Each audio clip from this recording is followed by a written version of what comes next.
আজকে আমরা অষ্টম শ্রেণীর প্রথম পর্যায়ক্রমিক মূল্যায়ন 2026 সালের পরিবেশ ও বিজ্ঞান বিষয়ের সম্পূর্ণ উত্তর সহ নমুনা প্রশ্নপত্র সেট 3 সম্পর্কে আলোচনা করব।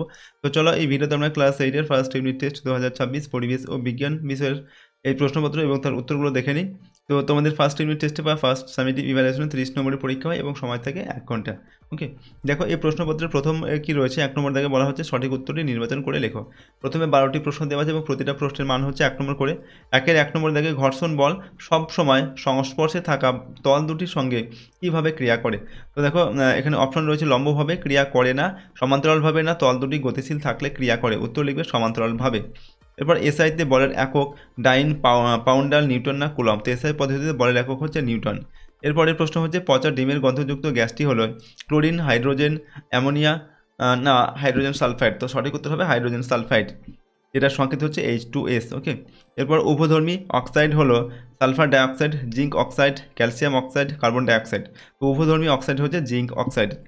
নেক্সট দেখো জীবদেহ গঠনকারী ক্ষুদ্রতম এককটি হলো কলা, অঙ্গ, তন্ত্র না কোষ।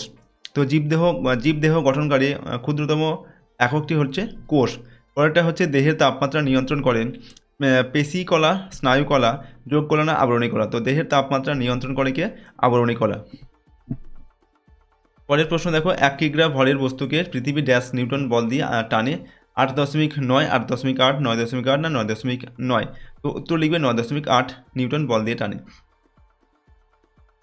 সময় বাড়ার সঙ্গে সঙ্গে অবাধে পতনশীল বস্তুর বেগ ক্রমশ বাড়ে, ক্রমশ কমে, ক্রমশ শূন্য হয়, একই থাকে।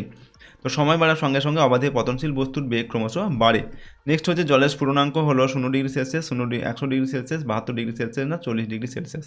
তো জলের স্ফুরণাঙ্ক হচ্ছে কত? জলের স্ফুরণাঙ্ক হচ্ছে 100 ডিগ্রি সেলসিয়াস। পরের প্রশ্ন দেখো অধাতু হয়েও তাপের সুপরিবাহী হলো গ্রাফাইট, সালফার, CO2 না কাঠ। তো অধাতু হয়েও তাপের সুপরিবাহী হচ্ছে কি? গ্রাফাইট। এরপর আত্মঘাতী থলি বলা হয় লাইসোজোম, রাইবোজোম, মাইটোকন্ড্রিয়া না গলগি বস্তুকে। তো লাইসোজোমকে বলা হয় আত্মঘাতী থলি, ঠিক আছে। পরের প্রশ্ন সবচেয়ে দীর্ঘ কোষ হলো মানুষের পেশি কোষ, এরপর হচ্ছে স্নায়ু কোষ, যকৃতের কোষ না আন্তরিক কোষ। তো সবচেয়ে দীর্ঘ কোষ হলো মানুষের, উত্তর হচ্ছে স্নায়ু কোষ। 2 নম্বর থেকে নিচের প্রশ্নগুলির উত্তর লিখতে হবে 1 × 6 = 6। এসআই পদ্ধতিতে জি এর মান কত? তো এসআই পদ্ধতিতে জি এর মান হচ্ছে 9.8 মিটার পার সেকেন্ড স্কোয়ার। একটি সমযোজী যৌগের উদাহরণ দাও। মিথেন হচ্ছে একটি সমযোজী যৌগ যার সংকেত CH4। এরপর হচ্ছে 2-3 নম্বর থেকে মানুষের দেহ কোষে ক্রোমোজোম সংখ্যা কত? 23 জোড়া, এটা হচ্ছে সঠিক উত্তর হবে। তারপর প্রবণতা কাকে বলে? কোনো বস্তুকে কোনো তরল পদার্থে আংশিক বা সম্পূর্ণ নিমজ্জিত করলে ওই তরল বস্তুর উপর একটি ঊর্ধ্বমুখী বল প্রয়োগ করে, যাকে প্রবণতা বলে। ফেরাস সালফেট যৌগটির সংকেত লেখো। তো ফেরাস সালফেট যৌগটির সংকেত হচ্ছে FeSO4। ব্যাকটেরিয়ার কোষ পর্দা ভেতরে সাইটোপ্লাজমের দিকে ভাঁজ হয়ে থলির মতো যে গঠন সৃষ্টি করে তাকে কী বলে? তার নাম কি? তো এখানে লিখবে ব্যাকটেরিয়া কোষ পর্দা ভেতরে সাইটোপ্লাজমের দিকে ভাঁজ হয়ে থলির মতো যে গঠন সৃষ্টি করে তার নাম হচ্ছে মেসোজোম।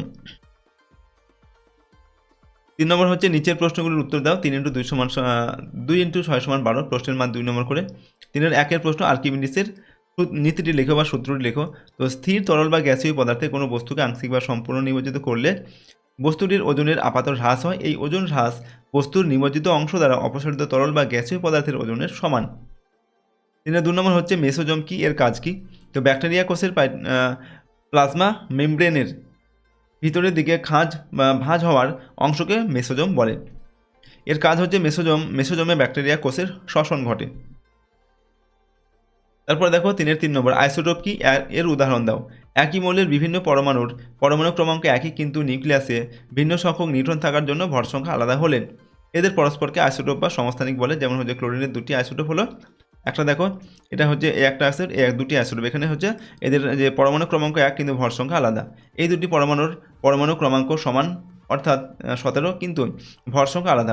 প্রথম পরমাণুটি দিয়ে নিউটন সংখ্যা হচ্ছে 35 - 17 = 18টি এবং দ্বিতীয় পরমাণুতে নিউটন সংখ্যা হচ্ছে 37 - 17 = 20টি, তাই এরা পরস্পর আইসোটোপ।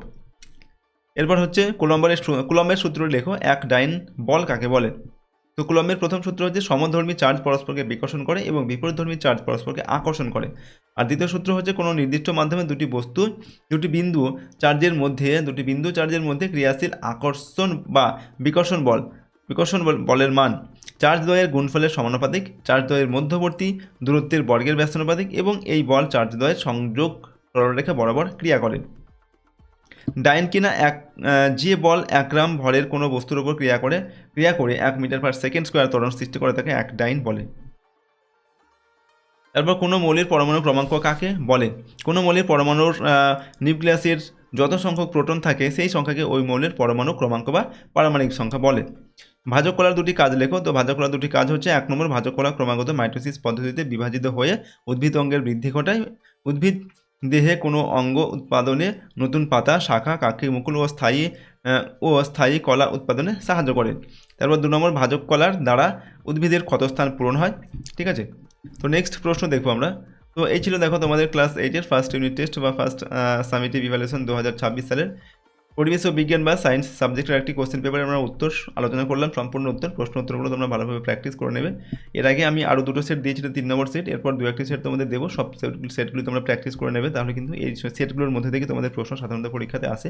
এবং প্রশ্নদের পিডিএফ ফাইল আমাদের অ্যাপের মধ্যে দেওয়া আছে, অ্যাপের লিঙ্ক ডিসক্রিপশন বক্সে রয়েছে এবং পেইড কোর্সের মধ্যে পিডিএফগুলো দেওয়া থাকবে। প্রথমে তোমরা অ্যাপটিকে ডাউনলোড করে রেজিস্টার করে নেবে, তারপর অ্যাপের মধ্যে থেকে তোমরা কিন্তু ফ্রি কোর্স এবং পেইড কোর্স যেগুলো রয়েছে এগুলো তোমরা সেখান থেকে নিয়ে ব্যবহার করতে পারো। তো আজকে আমরা এই ভিডিওটিকে এখানে শেষ করছি। সম্পূর্ণ ভিডিওটি দেখার জন্য অসংখ্য ধন্যবাদ।